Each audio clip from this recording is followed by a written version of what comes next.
Welcome to The Late Show. I'm your host, Stephen Colbert. Folks, you know what? Yeah, what's up? What the heck? I'm going to start tonight with something fun and light. I know we usually start by talking about the stuff that we all worry about, and not to worry, the worry's coming, but first, last night was the Oscars. Our friend Conan O'Brien was just as sexy as ever. However you rank him sexually, it was a big night for director Paul Thomas Anderson, who took home Best Director, Best Adapted Screenplay, and Best Picture. All of those awards for one battle after another, which I believe is the dramatic portrayal of a man trying to cancel his Disney Plus Hulu bundle. Impossible. It's a quagmire. It's a quagmire. Another big winner was Michael B. Jordan, who got Best Actor for his incredible performance of two parts in the movie Sinners. I'm starting to think this guy could be the Michael Jordan of acting. That's how good he is.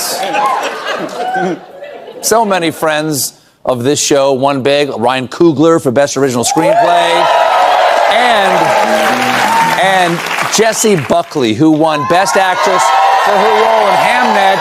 She is the first Irish woman to win the category, and she shouted out her family. My family, my Irish family, they're all here. Ireland bought them flights.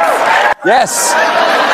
Ireland bought them flights. It was very nice of Ireland to do that. Obviously, I'm guessing they flew her family Aer Lingus. You know their slogan, Aer Lingus, come on, it's her birthday. We're in week 3 of Donald Trump's Not a War to End All Wars. The military has done everything he's asked of them. They're very good at their jobs, but there's a limit to air power. So after 17 days, the Strait of Hormuz remains blocked, which brings us to tonight's edition of Hormuz News You Can Use. Nothing can get throughs. When will it end? No clues. With the Strait blocked, oil prices have risen more than 40% since the start of the war. And in the U.S., gasoline prices have jumped more than 65 cents per gallon. It's so bad that we here in New York, on the pump, on the handles, they're now labeled 87, 89, and hey, we got a freaking billionaire over here.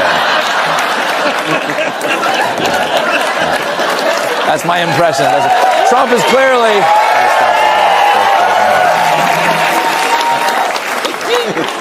Trump is clearly frustrated with all this. On Friday, he ordered strikes against Iran's main oil port, Karg Island, which is also the pirate version of Love Island.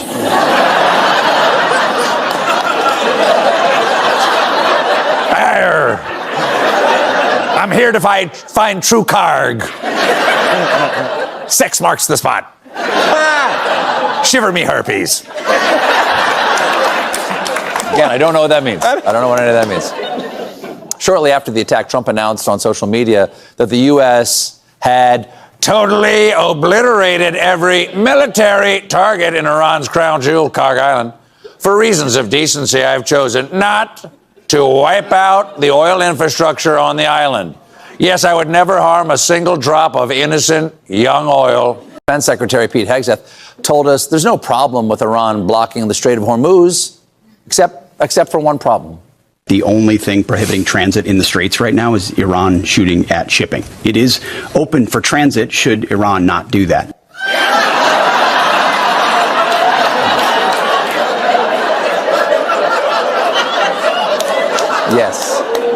Yes, that is ironclad logic. Good news, Miss Nichols. Your husband's surgery went perfectly. He should be ready to take home as soon as he's done at the crematorium.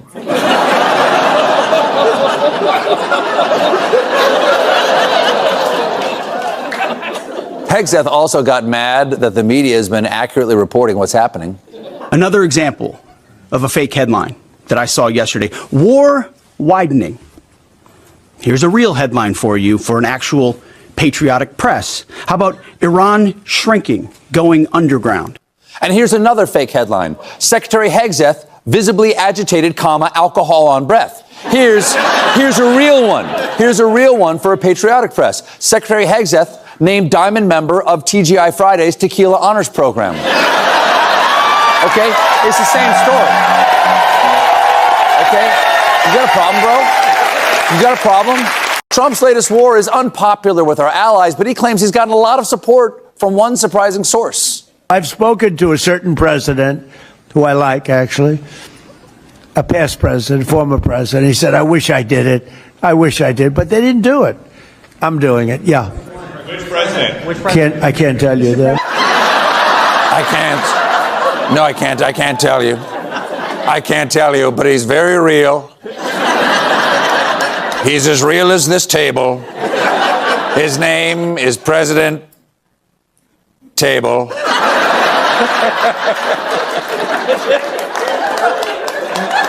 President Kakalaka Table. One way you could tell this is frustrating the administration is that they've started to leak some hot gossip about new Supreme Leader Mujtaba Khamenei, seen here remembering that time he called his teacher mom.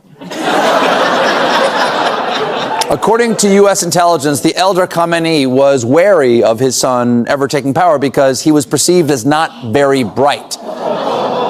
In fact, they wanted to place him in a kind of a really easy job, as depicted in the Iranian hit film Mujtaba Blart Mall Ayatollah. That joke should not work. It's like such a long walk. It should not. It's a mystery why that joke works. Then last week, Trump was briefed that Mujtaba Khamenei is probably gay. And reportedly, when he was informed of this detail, Trump couldn't contain his surprise and laughed out loud. Ha ha, he's gay. Why doesn't he do straight guy stuff like constantly dancing to YMCA?